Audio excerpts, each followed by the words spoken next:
Bonjour à tous.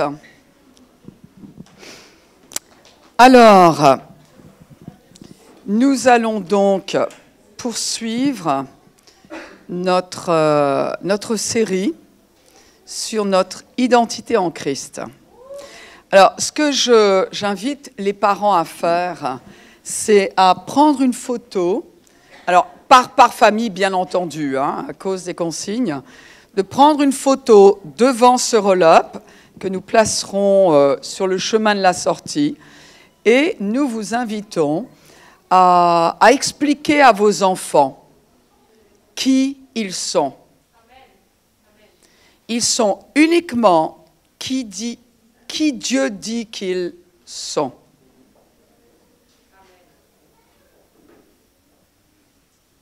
Et personne d'autre. Et il faut que les enfants sachent qui ils sont. Il faut qu'ils le sachent. Évidemment, il faut que les adultes sachent qui ils sont. Alors, on va continuer. Et puis, je vais peut-être commencer par la prière. Tiens, allez, Père, nous te remercions pour ta parole. Nous te remercions, Seigneur, parce que tu es celui qui a quelque chose à nous dire. Je prie que les paroles, Seigneur, qui sortent de ma bouche, qui viennent de toi, soient des paroles qui portent du fruit jusque dans la vie éternelle pour tous ceux, Seigneur, qui ont un cœur pour entendre. Je te remercie, mon Dieu, de ce que tu nous donnes une nourriture qui va nous nourrir et qui fait de nous, Seigneur, qui tu veux que nous soyons. Nous te bénissons au nom de Jésus. Amen. Il y avait un peintre, un artiste peintre qui avait exposé tous ces tableaux et qui a demandé aux galéristes « Est-ce que quelqu'un a acheté mes œuvres ?» Et donc le galériste dit « Écoutez, j'ai une bonne et j'ai une mauvaise nouvelle. » Bon, la bonne nouvelle, c'est qu'il y a quelqu'un qui a demandé si vraiment vos œuvres allaient continuer à avoir de la valeur et surtout après, quand vous serez mort, est-ce que... Alors je lui dis oui, au contraire, ça va augmenter.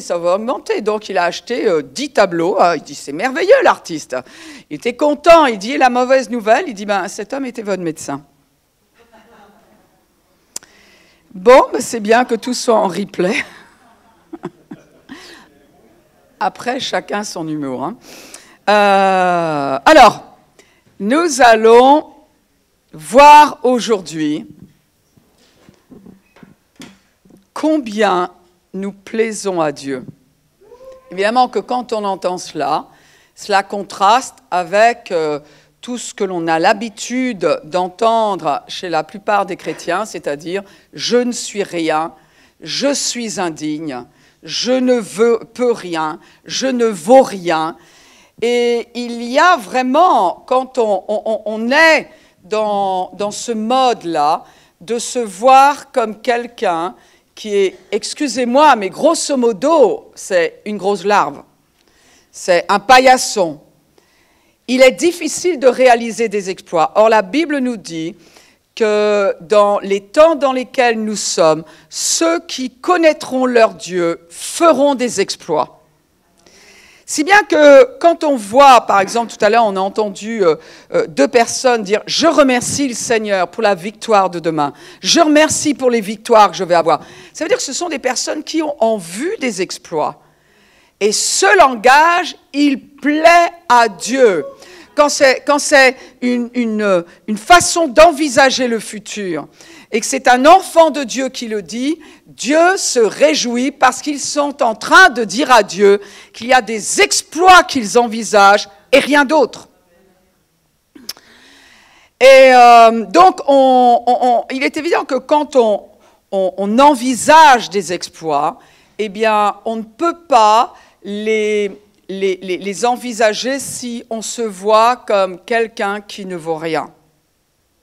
En général, on a l'habitude de mesurer notre valeur à ce que nos parents ont dit de nous, à ce que des instituteurs, des maîtres, des profs ont dit de nous, plus tard à ce qu'un employé a dit de nous, peut-être à ce qu'un mari, une femme a dit de nous. Or, notre valeur dépend uniquement de ce que Dieu dit de nous et peut-être par conséquent de ce qu'il a fait en nous. Alors,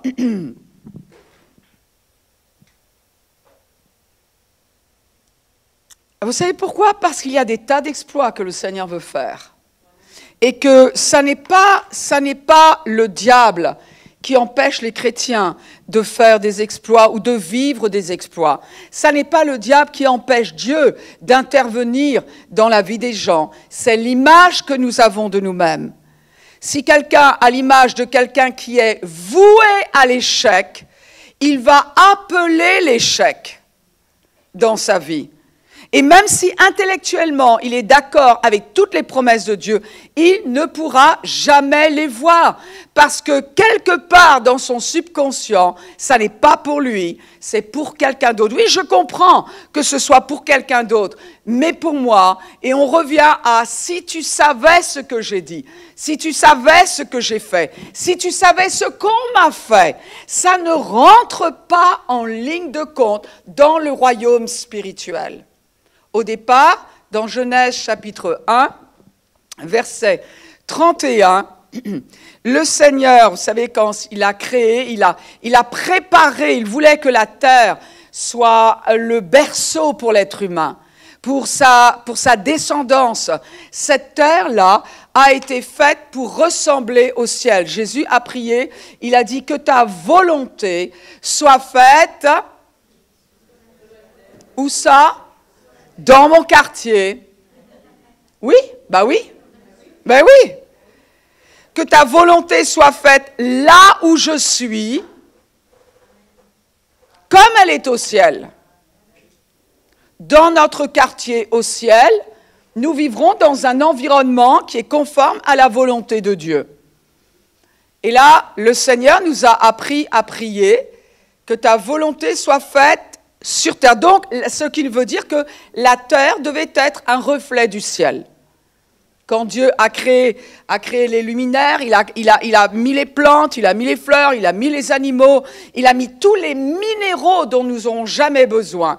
Et après, le sceau de sa création a été, Dieu vit que tout ce qu'il a fait, Dieu a vu tout ce qu'il a fait, et quand il a créé l'être humain, la race humaine, à travers un individu qui était homme, femme, à cette époque-là, et ensuite le côté masculin a été séparé du côté féminin. Concernant la race humaine, Dieu a dit que c'était très bon. C'est-à-dire que la terre n'était pas bonne sans l'être humain, contrairement à ce que l'on pourrait penser. C'est-à-dire que l'être humain est un obstacle au bonheur de la terre. Ça, c'est une pensée qui est à l'opposé de celle que Dieu nous a donnée. La terre est faite pour l'être humain, pas l'inverse. Et une fois que Dieu a placé l'être humain, il dit « Waouh, maintenant c'est très bon ». Et pourquoi? Parce qu'il nous est dit un petit peu plus haut, verset 26, Dieu avait dit « Faisons l'homme à notre image, selon notre ressemblance ».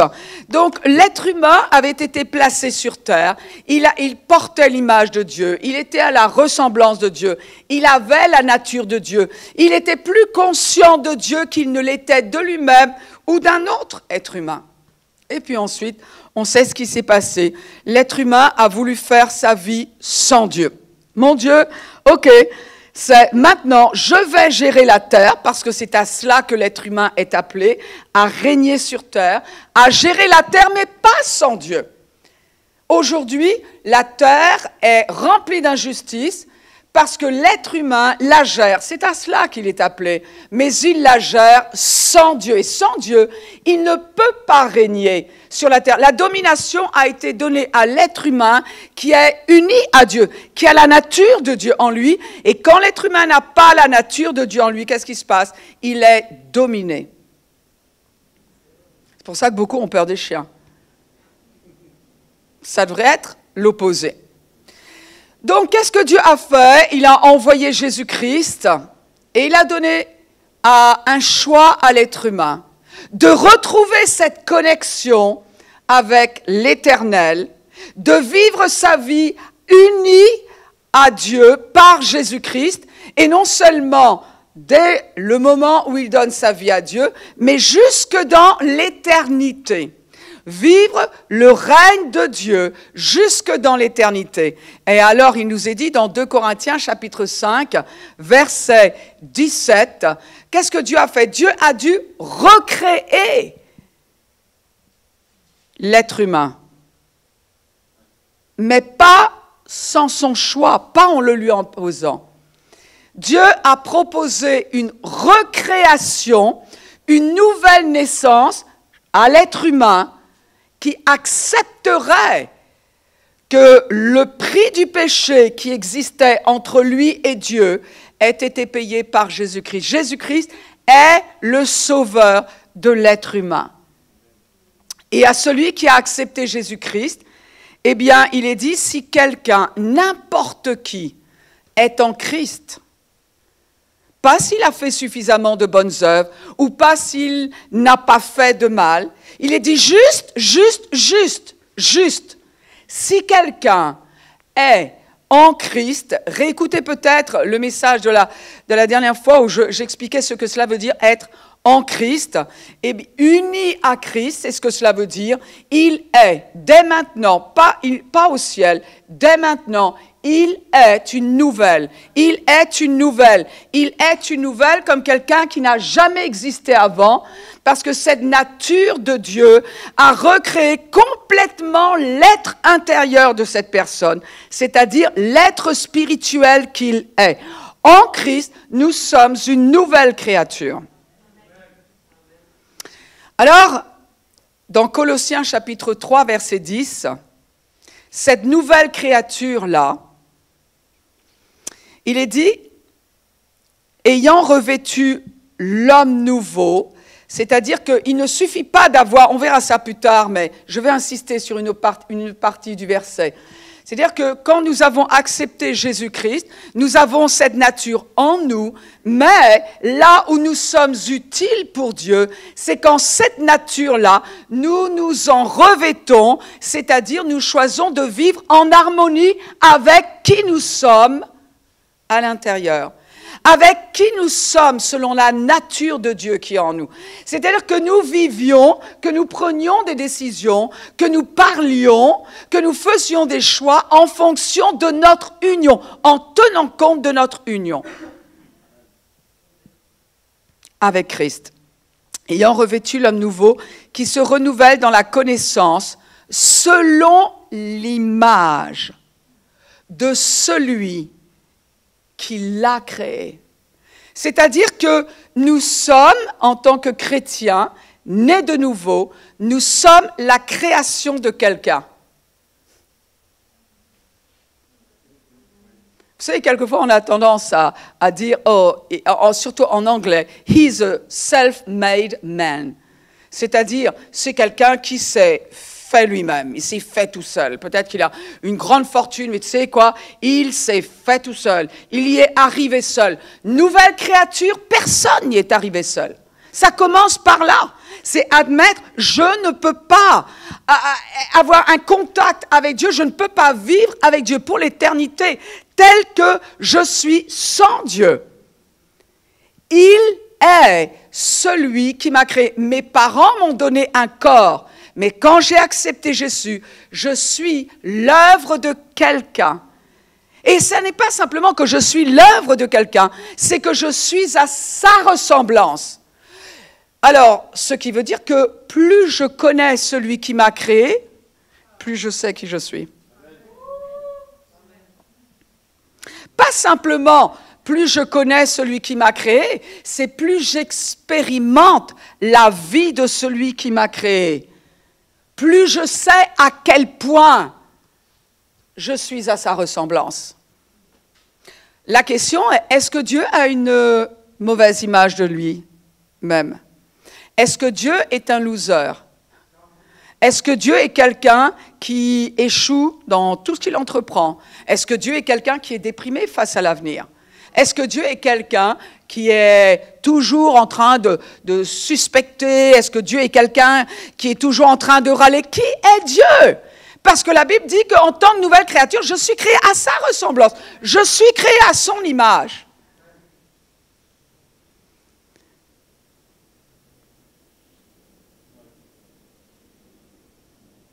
ici, cette version dit, vous vous êtes revêtus de la nouvelle nature. C'est-à-dire que cette nouvelle nature intérieure, je vais faire en sorte de la mettre à l'extérieur, de vivre extérieurement en harmonie avec ce qui est à l'intérieur de moi. Et il est dit, vous vous êtes revêtus de la nouvelle nature, celle de l'homme nouveau, qui se renouvelle continuellement à l'image de Dieu, son Créateur. C'est un petit peu cette idée-là que Dieu a recréé, a recréé un être nouveau en Jésus-Christ. Il est exprimé dans Jérémie, chapitre 18, versets 1 à 4. La parole qui fut adressée à Jérémie de la part de l'Éternel en ces mots. « Lève-toi et descends dans la maison du potier. Là, je te ferai entendre mes paroles. » Je descendis dans la maison du potier et voici, il travaillait sur un four. Le vase qu'il faisait ne réussit pas, comme il arrive à l'argile dans la main du potier. Et il en refit un autre vase, tel qu'il trouva bon de le faire. Vous savez ce que ça fait? Ça parle de la nouvelle naissance. Dieu a vu l'échec de l'être humain à cause de la nature du péché, qu'il avait revêtu, qu'il avait complètement abîmé. Quand l'être humain a choisi de vivre sa vie sans Dieu, il a reçu en lui une nature opposée à celle de Dieu, qui a non seulement donné des tendances à l'être humain, mais qui l'a abîmé, qui l'a séparé d'avec Dieu et qui a ruiné la création de Dieu. On n'arrivait plus à voir Dieu. L'être humain n'arrivait plus à connecter avec Dieu. Qu'est-ce que Dieu a fait? Exactement comme ce potier. Il a dit, eh bien, je vais refaire. Et la nouvelle création que je vais refaire dans chaque être humain qui accepte le sacrifice de mon Fils, c'est une nouvelle création telle que je la trouve bonne. Quand les gens sont nés de nouveau et qu'ils ont peur de ne pas être à la hauteur, quand des chrétiens sont en train de prier, mon Dieu, si je suis digne, oh, dirige tes regards vers moi. Ça, c'est l'Ancien Testament, cette histoire. Ça n'a rien à voir avec la nouvelle création. Parce que ici, il était annoncé que quand Dieu referait, ce serait exactement comme il veut. Ça vous est déjà arrivé, ça? Moi, ça m'est arrivé à Noël dernier. J'ai voulu, pour la première fois de ma vie, faire une bûche. Je dis, après tout, je ne vois pas pourquoi je ne serais pas capable de réaliser une bûche de Noël. Donc, j'en ai...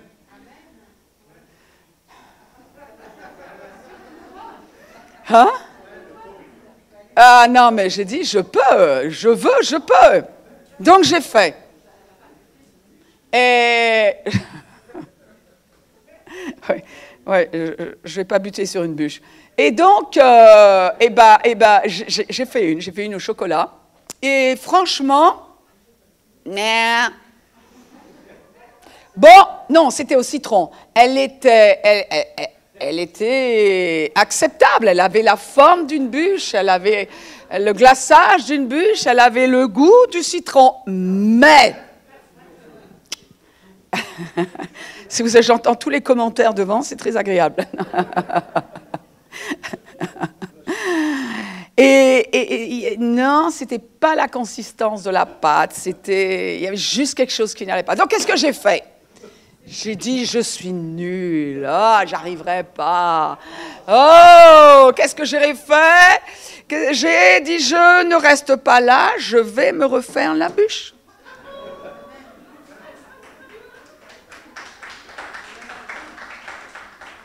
Et je refais ma bûche, pralinée cette fois-ci. Et franchement, ça n'avait rien à voir.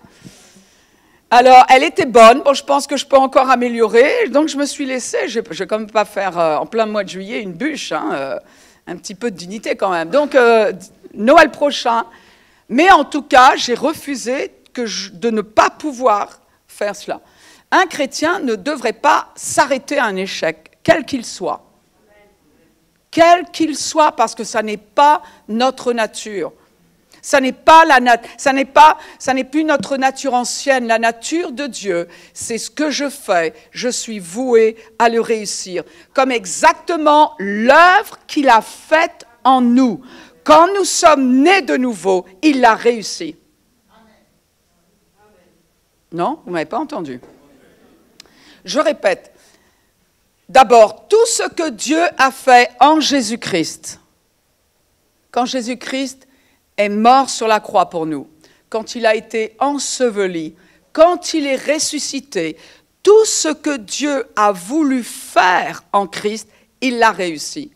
Et maintenant, quand quelqu'un accepte le Seigneur, il y a une œuvre nouvelle, instantanée, qui est aussi rapide, la Bible nous dit, qu'un clin d'œil, qui est un véritable miracle. Et cette œuvre de la nouvelle naissance, cette recréation, Dieu l'a réussi.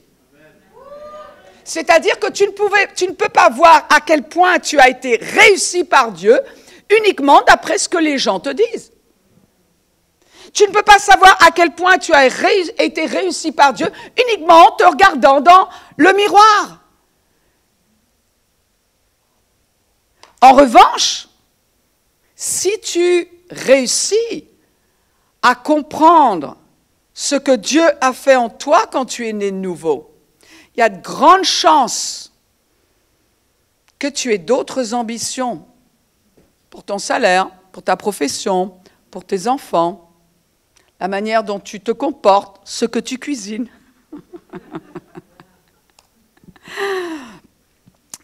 Regardez, alors là, il y a j'attendais, à vrai dire, ce verset-là. Dans Éphésiens, chapitre 2, verset 10.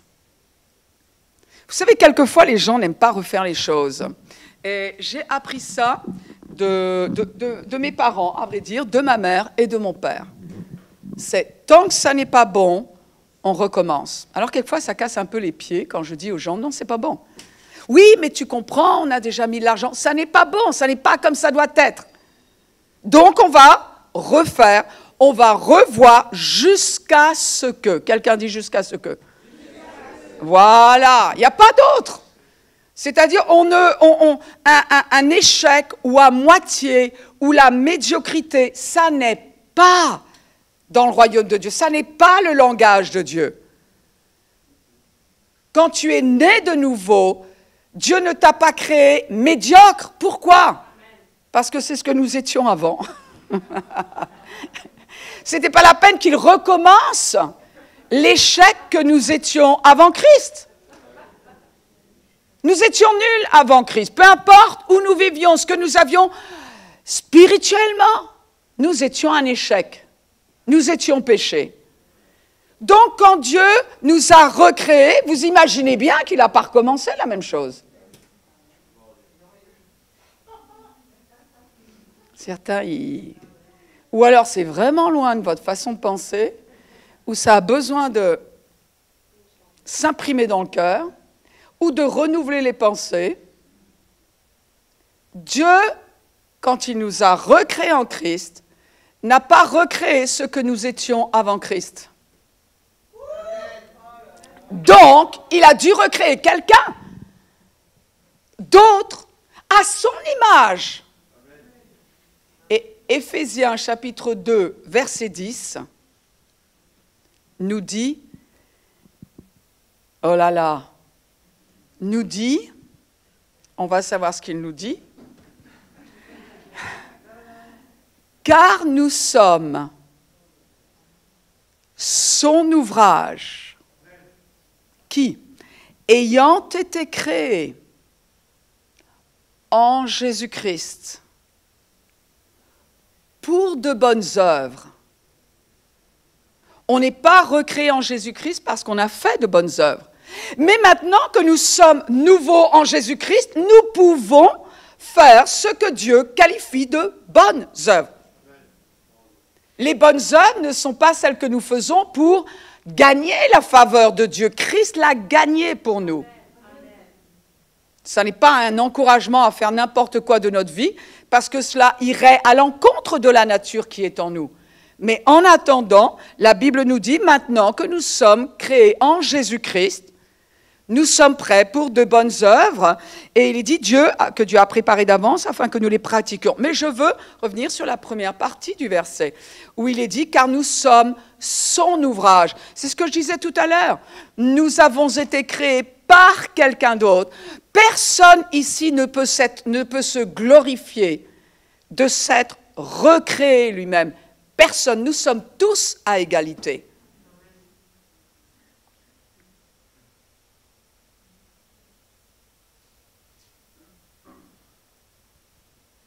Je vous lis d'autres versions, parce que c'est assez impressionnant. C'est-à-dire, quand il est dit que nous sommes son ouvrage, cela veut dire que seul Dieu pouvait faire ce qu'il a fait en nous.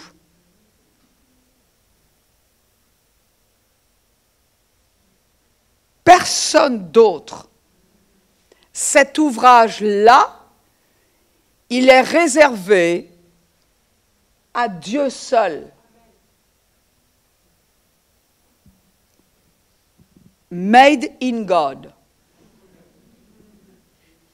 Une autre version dit « Ce que nous sommes en tant que nouvelle créature, en tant que chrétiens nés de nouveau, ce que nous sommes, nous le devons à Dieu. »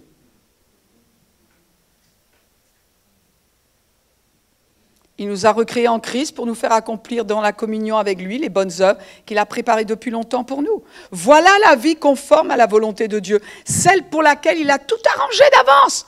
La foi n'est pas se fabriquer un avenir. La foi, c'est découvrir l'avenir que Dieu nous a préparé en fonction de ce qu'il a fait de nous, afin que nous croyions qu'il nous le donne. Je découvre ce que Dieu a prévu pour moi et par la foi, je le reçois. Et par la foi, je le mets en pratique. Une autre version dit « Car c'est Dieu qui nous a formés. Il nous a créés dans notre union avec Jésus-Christ pour que nous menions une vie riche en œuvres. » Vous savez, c'est difficile de se voir comme un pauvre ver de terre. C'est difficile de se voir comme un loser quand nous savons que Dieu lui-même nous a recréés. Une autre version dit « C'est lui qui nous a fait. Nous avons été créés en Jésus-Christ. » Et quand il est question d'œuvres bonnes, ce sont des œuvres qui sont utiles, excellentes, bonnes par nature. Une autre version dit « Ce que nous sommes, c'est ce que Dieu a fait de nous par notre union avec Jésus-Christ. » Alors celle-là, vous êtes prêts? Celle-là. Uniquement si vous êtes prêts, je vous le donne. Il est dit « Car nous sommes le chef-d'œuvre de Dieu. »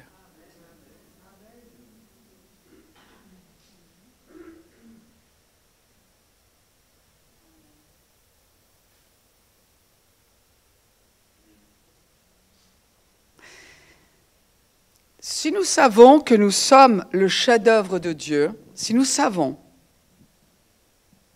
quand on sait, peu importe, on n'a pas besoin de l'approbation des autres, on n'a pas besoin de toujours les encouragements des autres, on n'a pas toujours besoin des félicitations des autres, on n'a pas besoin de dépendre d'un être humain pour avoir une bonne image de soi. La Bible dit « Nous sommes le chef-d'œuvre ». Je ne sais pas si vous avez été... vous savez, c'était quoi, l'année dernière? Non, l'année d'avant. Il se trouve que ma sœur et moi, nous sommes allés à Paris et puis on en a profité pour aller au musée d'Orsay parce qu'il y avait l'exposition d'un peintre, notamment qui me tenait à cœur. Et quand on est arrivé là, à vrai dire, j'ai été impressionnée parce qu'il n'y avait pas que ce peintre-là. Il y avait des tas de peintres. Non, mais c'était impressionnant. Il y avait du Monet, il y avait du Manet, il y avait du Van Gogh, il y avait Pissarro, il y avait... mais je ne m'attendais pas à cela. Et vous savez, devant les chefs-d'œuvre, c'était choquant, parce que des œuvres que j'ai eu l'habitude de voir sur Internet ou que j'ai vues dans une brochure, tout d'un coup, je les voyais devant moi. Et vous savez quelle était la réaction devant une œuvre? Waouh! Et là, on s'approche de près et on regarde le coup de pinceau. Alors de près, aussi près qu'on pouvait, parce que vous imaginez que mon nez devant vous, il y a quand même une petite barrière. Hein?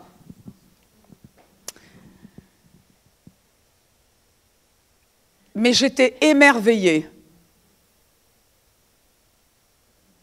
Et quand on lit la Bible et que nous découvrons qui nous sommes en Christ, qui nous sommes maintenant unis à Christ, au lieu de gémir sur le passé, au lieu de considérer le futur en fonction des réussites d'hier ou des échecs, on devrait lire la parole de Dieu, découvrir qui nous sommes en Christ et à chaque fois faire « Waouh !»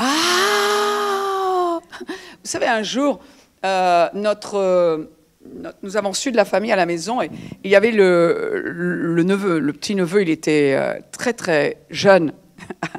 C'était vraiment un enfant à l'époque et on avait compris, alors on avait fait un barbecue et on avait fait toutes sortes de... Il y avait plusieurs viandes sur l'assiette quand on a servi.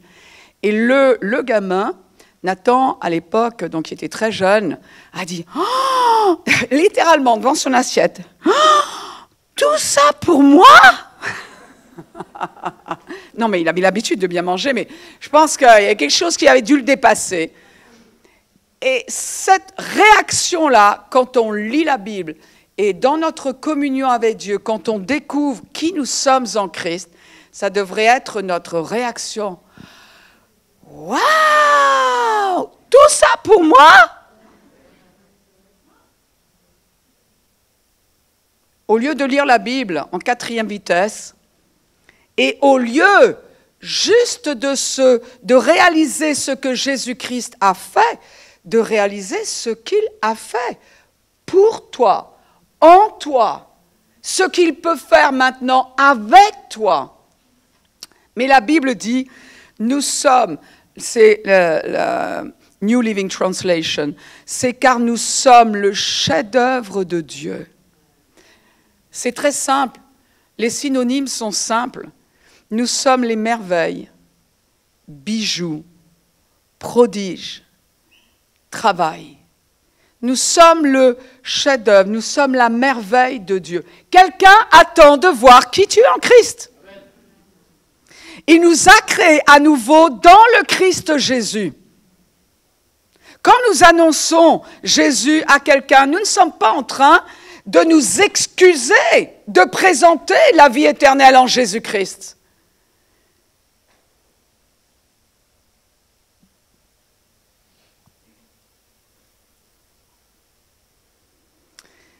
Un chef-d'œuvre, c'est une œuvre d'art, littéraire ou non, qui touche la perfection. Oui, dans notre esprit, Dieu a fait une œuvre parfaite. Il n'y a rien à retoucher dans ce qu'il a fait en toi. Il faut juste que tu le réalises et que tu vives en fonction de ce qui est déjà vrai de toi, en toi. Par extension, chef-d'œuvre, ce qui est parfait en son genre, ce qui témoigne d'une parfaite réussite. À nouveau, il faut se rappeler l'ouvrage de qui nous sommes. Quelqu'un a dit, tu sais, si l'être humain avait dû créer la Terre, eh bien, nous, on l'aurait créé en noir et blanc, des nuances de gris. Dieu, il a tellement de créativité, c'est tellement parfait, il a mis de la couleur de partout. Ce qu'il a fait en toi, il dit, c'est son chef-d'œuvre qui touche sa perfection, parce que nous sommes à son image. Et les anges ont fini par se demander, mais qui est l'être humain ? La Bible nous dit que les prophètes des temps anciens On cherchait à comprendre ce qui allait se passer dans cette œuvre de recréation en pensant à l'œuvre de la rédemption que Dieu allait créer, accomplir dans l'être humain. Dieu a créé l'être humain au départ. L'être humain était parfait. Il a perdu cette perfection quand il a choisi de faire sa vie sans Dieu. Il a perdu la nature de Dieu. Il a perdu cette qualité de la vie de Dieu, cette qualité de la vie éternelle. Dieu a dit, on refait. On refait. Et cette nouvelle naissance, cette œuvre-là, se produit à chaque fois que quelqu'un accepte Jésus-Christ dans sa vie. D'où l'importance d'avoir un bon enseignement de la parole de Dieu. Vous comprenez que Dieu ne peut pas exaucer les prières d'un chrétien qui dit « Oh, je suis un pauvre pécheur ». Non, nous n'avons plus la nature du péché. Et quand quelqu'un se présente devant Dieu comme son fils en disant « Seigneur, regarde ce que tu as fait hey, regarde ce que tu as fait. Vive-toi. Merci Seigneur. Je suis ta gloire, je suis ton chef-d'œuvre. »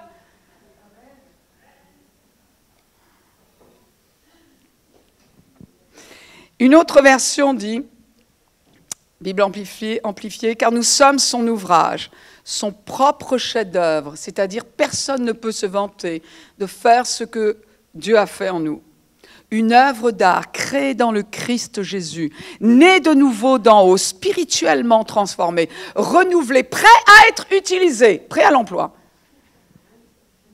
pour de bonnes œuvres, que Dieu a préparées pour nous d'avance, en prenant les chemins qu'il a tracés afin que nous y marchions, en vivant la bonne vie qu'il a préparée et préparée pour nous. Mais il y a encore quelque chose.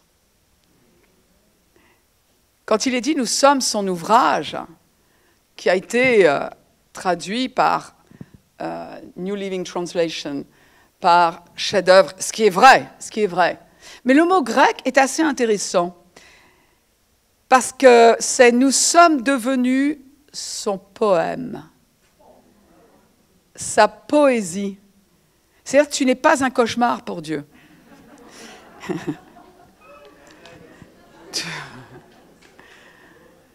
Tu n'es pas un film d'horreur pour Dieu. Tu comprends que quand tu t'approches de ton Père Céleste, Dieu ne te considère pas dans le naturel.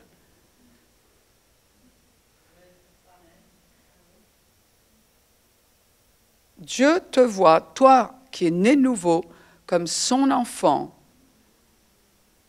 qui porte son image. Comment est-ce que, quand tu vois ton enfant qui vient vers toi, et que tu le vois, et en plus il te ressemble, tu dis, c'est drôle cette histoire-là. Et qu'est-ce que tu as tendance à faire? À le prendre, à t'amuser avec lui. Est-ce que Dieu s'amuse avec les siens? Est-ce que Dieu se plaît avec les siens? Est-ce que Dieu est fier de ce qu'il a réalisé en toi, en tant que nouvelle créature? Il vaut mieux que tu saches répondre à cette question. Est-ce que tu plais à Dieu? 3 personnes, d'accord. C'est du sport de prier, de prêcher devant vous. Hein. Je vais répéter.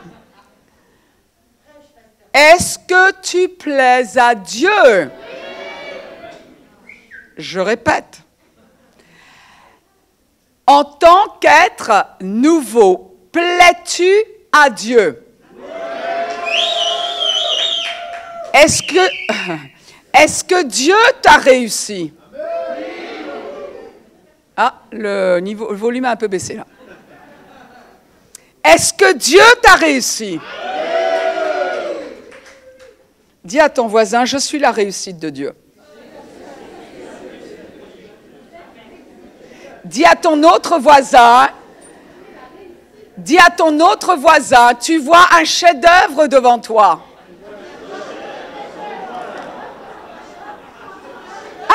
Allez, je veux que vous le disiez là, certains ne le disent pas.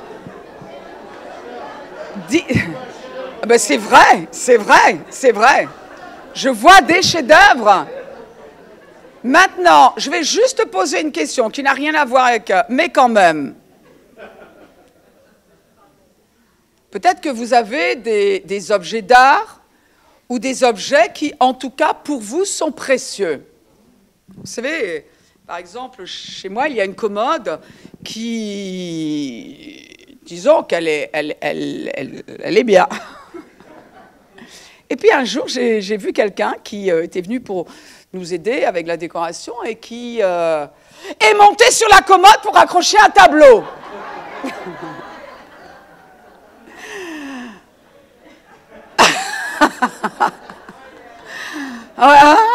Non, il m'a coupé le souffle.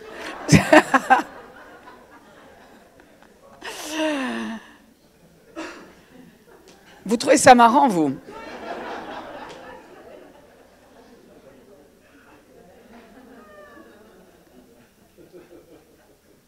Et puis un autre jour, je me rappelle qu'il y avait des gens qui sont des étrangers qui ont été logés à l'hôtel. Vous m'avez entendu le dire. Et puis, il se trouve qu'ils avaient du linge à laver. Et puis, bon, il y a quand même beaucoup d'années. À l'époque, c'était pas comme c'était. Oh, j'en ris aujourd'hui, mais... Et il se trouve que c'était un hôtel qui était vraiment bien entretenu. Il y avait de belles choses, il y avait de beaux tableaux. Et ils ont lavé leur linge. Et du petit linge qu'ils ont lavé comme cela. Et puis, entre-temps, ils avaient demandé, je ne sais pas, ils avaient posé une question au propriétaire de l'hôtel, ou peut-être qu'ils lui avaient demandé un thé, je ne sais plus ce que c'était dans les détails. Toujours est-il qu'à un moment, le propriétaire de l'hôtel a frappé à la porte, on l'a laissé rentrer, ils ont ouvert grand la porte, et il a failli tomber dans les pommes en voyant des sous-vêtements accrochés en train de sécher sur ses tableaux.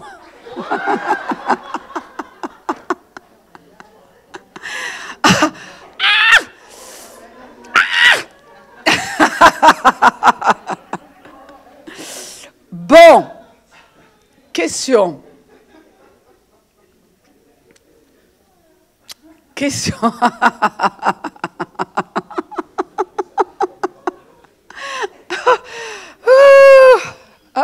On sort dans un drôle d'état d'ici quelquefois. Hein, Dites-moi là. Ah non, mais il faut le voir pour le croire. Hein. J'étais là et déjà, j'arrivais pas à leur faire comprendre qu'ils ne pouvaient pas les mettre sur les... Mais après, ils l'ont compris. Même avec le mauvais anglais du propriétaire, ils l'ont compris. Alors bon, je ne vous demande pas si vous vous promenez avec un slip sur la tête, mais...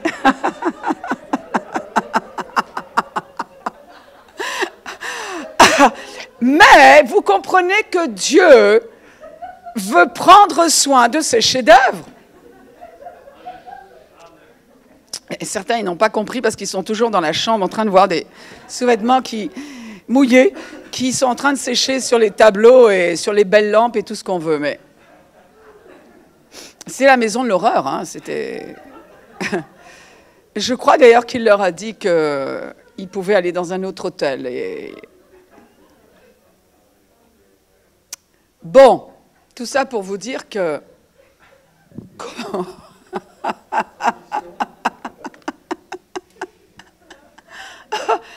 Ah, et ouais.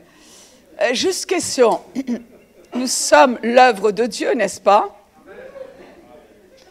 Nous sommes le chef-d'œuvre de Dieu. Nous sommes une œuvre d'art. C'est vrai? Comment croyez-vous que Dieu veut nous traiter? Est-ce que Dieu veut me traiter moins bien que moi je traite ma commode? Croyez-vous que Dieu veuille nous traiter moins bien que ce propriétaire quand il a vu ses tableaux comme cela? Non, quand quelque chose a de la valeur, surtout si on y a mis le prix, ce qui est vrai pour Dieu. Surtout si on y a mis le prix.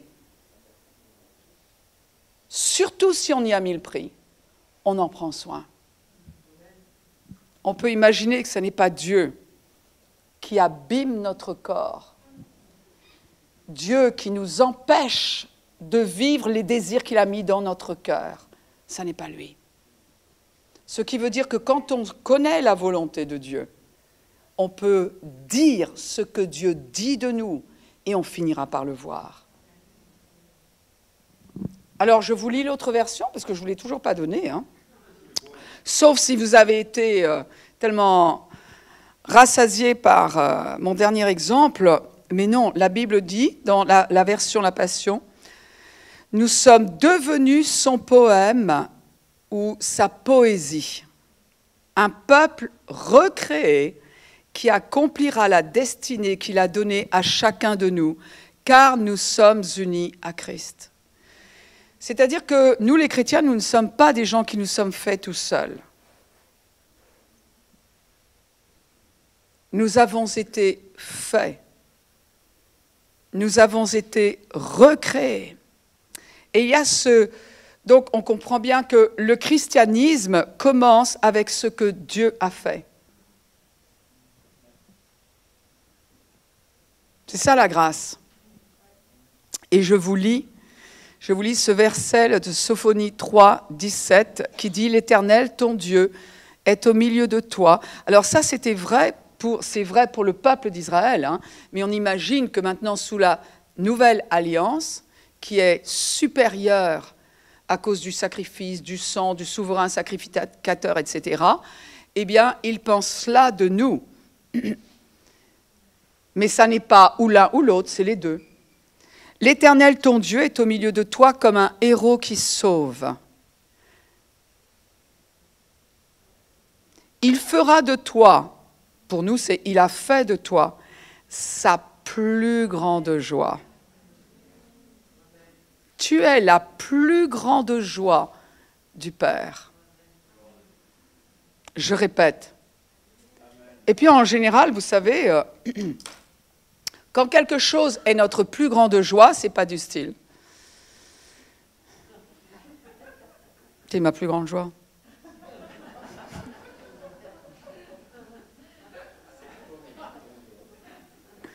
Hein? On s'approche de Dieu, on est tout content, on dit « Oh Seigneur, je veux passer un peu de temps avec toi. » Il dit « T'es ma plus grande joie. »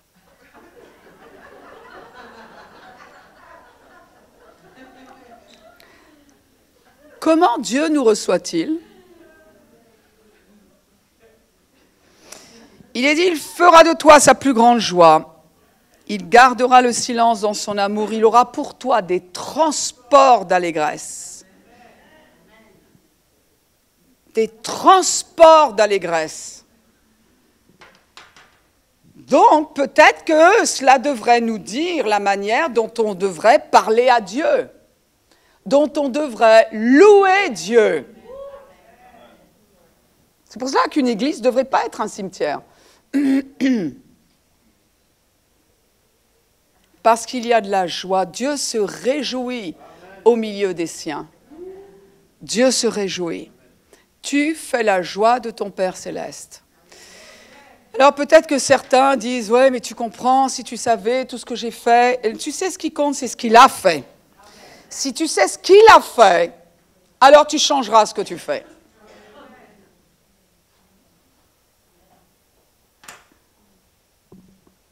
L'accent doit être mis sur ce que Christ a fait. On va terminer par la prière en pensant à ceux qui n'ont jamais accepté Jésus, qui ne savent pas. Ils pensent que Jésus est toujours sur une croix. Il n'y a plus personne à la croix. Ils pensent que Dieu est en colère contre eux. Non, toute la colère qu'il avait, c'est vrai qu'il était en colère, mais toute la colère qu'il avait, il l'a déversée sur Jésus. Et il a été satisfait de ce que Jésus a porté pour nous, à notre place. Aujourd'hui, il attend que nous annoncions autour de nous la vérité de la croix, que nous ne donnions pas aux gens l'impression d'être à la mi-hauteur ou pas à la hauteur de ce que Dieu attend, que nous leur disions que Dieu les attend. Ça, c'est une expérience que j'ai eue à ma nouvelle naissance. Une expérience que j'ai faite. quand la main du Seigneur m'a serré et que j'ai entendu « Enfin, je t'ai ». C'est ce que Dieu dit à chaque personne qui lui donne sa vie. Prions. S'il y avait quelqu'un parmi nous ou devant son écran qui dit « Mais moi, je n'ai jamais été uni à Jésus, mais c'est vrai que cette vie-là de chrétien ne me fait pas peur. À vrai dire, j'en ai envie parce que ça me fait plaisir d'entendre que Dieu veut me donner un nouveau départ. Ça me fait plaisir d'entendre que Dieu n'est pas en colère contre moi. Et j'ai envie de ce Dieu-là. J'ai envie de ce Père céleste. J'ai envie de cette famille spirituelle pour l'éternité. Alors je vais vous inviter à accepter Jésus comme étant celui qui a payé le prix pour votre péché, comme étant celui qui nous sauve d'une séparation éternelle avec le Père. Et il a promis de faire de nous une nouvelle créature, de faire de nous une nouvelle créature, si nous acceptions son sacrifice. Et si c'est ce que vous voulez, alors vous pouvez répéter cette prière après moi, et tout le monde peut le faire. Mon Dieu, je viens à toi tel que je suis. J'ai entendu ce que tu as à m'offrir. Tu as à m'offrir le pardon pour mes péchés. Tu as à m'offrir une nouvelle vie, ta vie, un nouveau départ pour l'éternité. Et c'est ce que je veux.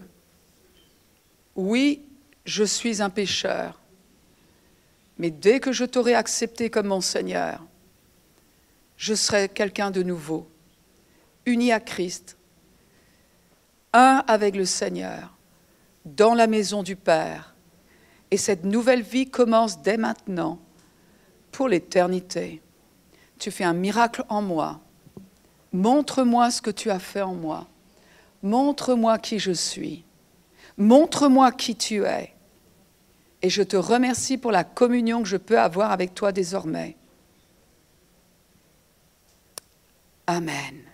Si vous avez accepté le Seigneur, eh bien, vous pouvez nous contacter, nous parler de votre expérience et nous aimerions vous offrir une Bible, si vous n'en avez pas. Mais écrivez ce qui se passe. Écrivez-nous ce qui se passe. Et nous prierons pour vous, bien évidemment. ek21.org. Eh bien, en tout cas, j'espère que ces paroles-là vont porter un fruit abondant dans votre vie et que votre communion avec le Père va prendre un essor comme jamais vous n'en avez connu et que vous n'hésiterez pas à montrer ce qu'est quelqu'un qui est en Christ. Vous comprenez pourquoi on est entendu du Père? Gloire à Dieu.